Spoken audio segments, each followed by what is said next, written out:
नमस्कार। जब mutual fund की बात आती है तब हमारे मन में यह सवाल ज़रूर आता है कि बेस्ट म्यूचुअल फंड्स कैसे चुनें। तो आज हम उसी को स्टेप बाय स्टेप डिटेल में समझेंगे। म्यूचुअल फंड स्कीम को एनालाइज करते वक्त पहली चीज़ जो आपको चेक करनी चाहिए वो है उस म्यूचुअल फंड के गोल्स और ऑब्जेक्टिव्स।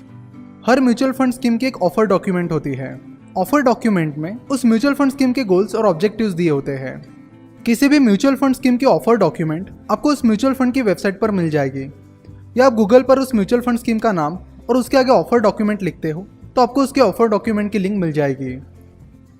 तो सबसे पहले उस म्यूचुअल फंड स्कीम के गोल्स और ऑब्जेक्टिव्स पढ़िए और देखिए कि वो गोल्स और ऑब्जेक्टिव्स आपके इन्वेस्टमेंट रिक्वायरमेंट्स को सूट हो रहे हैं या नहीं। गोल्स और ऑब्जेक्टिव्स के बाद आप उस म्यूचुअल फंड स्कीम के पास्ट रिटर्न्स देखो, यानी जब से वो म्यूचुअल फंड स्कीम शुरू हुई है तब से लेकर आज तक उस म्यूचुअल फंड स्कीम ने कितना CAGR यानी कंपाउंडेड सालाना रिटर्न दिया है। जब मार्केट खराब परफॉर्म कर रहा था या जब इकोनॉमी मंदी में चल रही थी तब उस म्यूचुअल फंड ने कैसा परफॉर्म किया था ये भी आपको चेक करना चाहिए। हर म्यूचुअल फंड स्कीम का एक बेंचमार्क होता है। म्यूचुअल फंड स्कीम का परफॉर्मेंस चेक करने के लिए बेंचमार्क का उपयोग किया जाता है। उस म्यूचुअल फंड ने अच्छा परफॉर्म किया है या नहीं ये पता करने के लिए आपको उस म्यूचुअल फंड के रिटर्न्स उसके बेंचमार्क के रिटर्न्स के साथ कंपेयर करने होंगे। For example, HDFC infrastructure fund का बेंचमार्क है निफ्टी 500 TRI। तो आइडियली HDFC इंफ्रास्ट्रक्चर फंड के रिटर्न्स उसके बेंचमार्क के रिटर्न जितने होने चाहिए, पर HDFC इंफ्रास्ट्रक्चर फंड के रिटर्न्स उसके बेंचमार्क के रिटर्न से कम है। तो हम यहाँ पर कह सकते हैं कि HDFC इंफ्रास्ट्रक्चर फंड ने अच्छा परफॉर्म नहीं किया है। तो इस तरह म्यूचुअल फंड के पास्ट रिटर्न्स देखकर और बेंचमार्क की मदद से आप म्यूचुअल फंड की परफॉर्मेंस चेक कर सकते हो। म्यूचुअल फंड स्कीम के पास्ट रिटर्न्स देखते वक्त हमेशा उसके लॉन्ग टर्म रिटर्न पर ध्यान दीजिए, जैसे कि उसने पिछले 5-10 सालों में या जब से वो म्यूचुअल फंड स्कीम शुरू हुई है तब से कितने रिटर्न्स दिए हैं। अगर कोई म्यूचुअल फंड स्कीम नई आई है तो उसमें इन्वेस्ट करना रिस्की हो सकता है, क्योंकि आपके पास उस म्यूचुअल फंड स्कीम का ट्रैक रिकॉर्ड नहीं है। तो ऐसे केस में उस म्यूचुअल फंड स्कीम के फंड मैनेजर का ट्रैक रिकॉर्ड चेक करके आप अपनी इन्वेस्टमेंट डिसीजन ले सकते हो। म्यूचुअल फंड स्कीम का ट्रैक रिकॉर्ड देखने के बाद आपको उसके फंड मैनेजर का ट्रैक रिकॉर्ड देखना होगा। अब जो भी पैसा म्यूचुअल फंड में इन्वेस्ट कर रहे हो उसे उस म्यूचुअल फंड का फंड मैनेजर मैनेज कर रहा है। अपने इन्वेस्ट किए हुए पैसों को कौन से स्टॉक्स में इन्वेस्ट करना है इससे जुड़े सारे डिसीजंस फंड मैनेजर लेता है। तो आपको अच्छे रिटर्न्स मिलेंगे या नहीं ये फंड मैनेजर पर बहुत डिपेंड करता है। इसलिए फंड मैनेजर का ट्रैक रिकॉर्ड देखना और उसे परखना बहुत ज़रूरी है। तो आपको फंड मैनेजर का एक्सपर्टीज और एक्सपीरियंस चेक करना होगा। आपको देखना होगा कि उस फंड मैनेजर ने जब से अपना फंड मैनेजर का करियर शुरू किया है तब से लेकर आज तक कौन कौन सी म्यूचुअल फंड स्कीम्स मैनेज की है, कितने साल के लिए मैनेज की है, और जिन म्यूचुअल फंड स्कीम्स को उस फंड मैनेजर ने मैनेज किया है उन्होंने कैसे रिटर्न्स दिए हैं, ये सब आपको चेक करना होगा। साथ ही वो फंड मैनेजर फिलहाल जिन म्यूचुअल फंड स्कीम्स को मैनेज कर रहा है उनकी परफॉर्मेंस को भी आपको ट्रैक करना होगा। इससे आपको उनके एक्सपर्टीज और एक्सपीरियंस की आइडिया आ जाएगी। अगर आप गूगल पर फंड मैनेजर का नाम और उसके आगे ब्लूमबर्ग लिखते हो तो आपको उस फंड मैनेजर की पूरी एग्जीक्यूटिव समरी मिल जाएगी।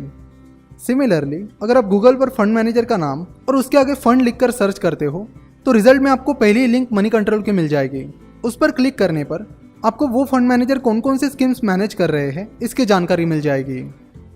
अगर कोई म्यूचुअल फंड पिछले 5-10 सालों से अच्छा परफॉर्म करते आया है और अब उस स्कीम का फंड मैनेजर चेंज हो गया है तो आपको थोड़ा रुकना चाहिए और पहले जो नया फंड मैनेजर आया है उसका ट्रैक रिकॉर्ड और एक्सपर्टीज चेक करना चाहिए। अगर उस नए फंड मैनेजर का ट्रैक रिकॉर्ड आपको अच्छा लगता है तो ही आपको आगे बढ़ना चाहिए। ये सारी चीज़ें देखने के बाद आपको उस म्यूचुअल फंड के रिस्क एंड रिवॉर्ड्स भी देखने होंगे। म्यूचुअल फंड स्कीम के ऑफर डॉक्यूमेंट में उसके रिस्क एंड रिवॉर्ड फैक्टर्स दिए होते हैं। उन्हें केयरफुली पढ़कर आप उस म्यूचुअल फंड स्कीम से जुड़े रिस्क एंड रिवॉर्ड्स के बारे में जान सकते हो। जब मार्केट अच्छा परफॉर्म कर रहा होता है तो स्मॉल कैप और मिड कैप फंड्स बहुत ज़्यादा रिटर्न्स देते हैं। तो लोगों को लगता है कि स्मॉल कैप और मिड कैप फंड्स बेस्ट है, पर लोग स्मॉल कैप और मिड कैप फंड में जो रिस्क है उसे नहीं देखते। तो आपको इन्वेस्ट करने से पहले उस स्कीम के रिस्क एंड रिवॉर्ड्स देखने चाहिए। रिस्क उतना ही लेना चाहिए जितना आप अफोर्ड कर सको।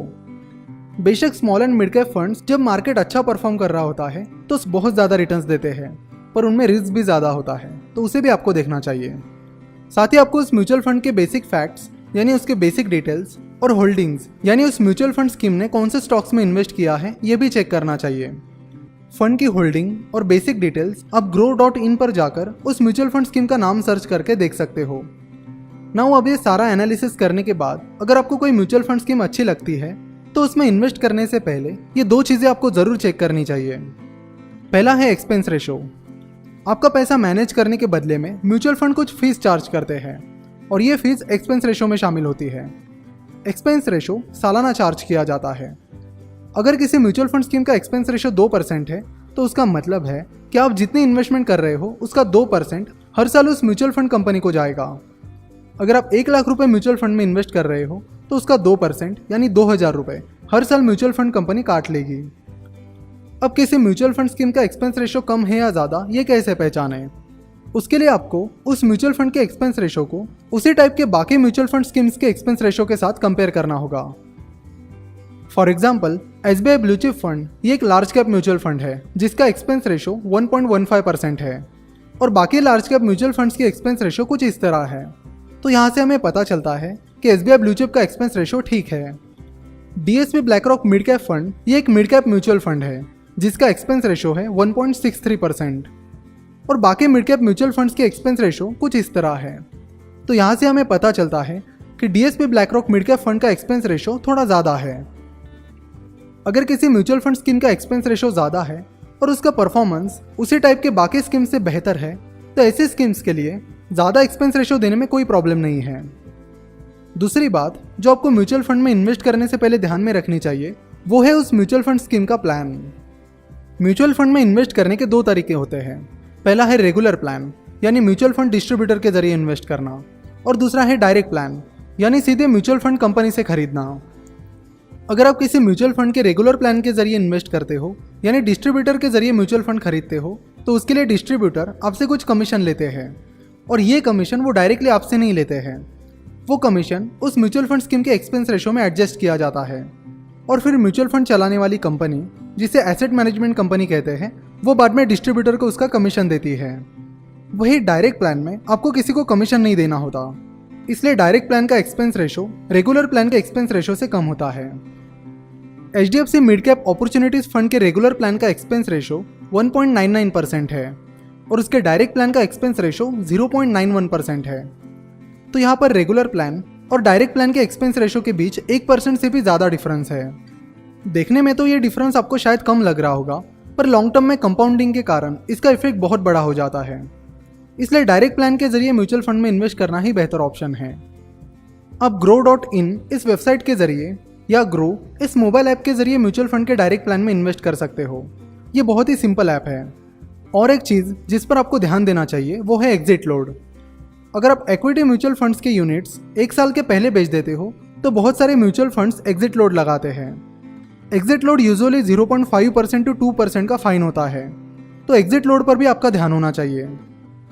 कुछ साल पहले म्यूचुअल फंड पर एंट्री लोड भी होता था, यानी जब इन्वेस्टर्स किसी म्यूचुअल फंड स्कीम में इन्वेस्ट करते थे तो इन्वेस्ट करते टाइम भी उन्हें कुछ फीस पे करनी पड़ती थी जिसे एंट्री लोड कहते थे। कैपिटल मार्केट रेगुलेटर सेबी ने 2009 में एंट्री लोड पर बैन लगा दिया, इसलिए म्यूचुअल फंड सब एंट्री लोड नहीं लगाते हैं। म्यूचुअल फंड स्कीम का एनालिसिस करते वक्त आप valueresearchonline.com, grow.in और morningstar.in इन वेबसाइट्स को ज़रूर यूज़ कीजिए। वहाँ पर आपको म्यूचुअल फंड से जुड़ी बहुत सारी इन्फॉर्मेशन फ्री में मिल जाएगी। अगर आपको इस वीडियो से रिलेटेड या म्यूचुअल फंड या स्टॉक मार्केट से रिलेटेड कोई भी सवाल है तो आप हमें 9049641491 या 8055835835 इन नंबर्स पर कॉल या व्हाट्सएप कर सकते हो। अगर आप finnovations.com पर नए हो तो ज़रूर चैनल को सब्सक्राइब कीजिए और इस बेल आइकॉन पर क्लिक कीजिए ताकि आपको हमारे सारे वीडियोस की नोटिफिकेशंस टाइम पर मिलते रहे। हमसे जुड़े रहने के लिए आप हमें फेसबुक और ट्विटर पर फॉलो कर सकते हो, साथ ही हमारे टेलीग्राम चैनल को भी ज्वाइन कर सकते हो। हमसे जुड़े रहने के लिए और वीडियो देखने के लिए धन्यवाद।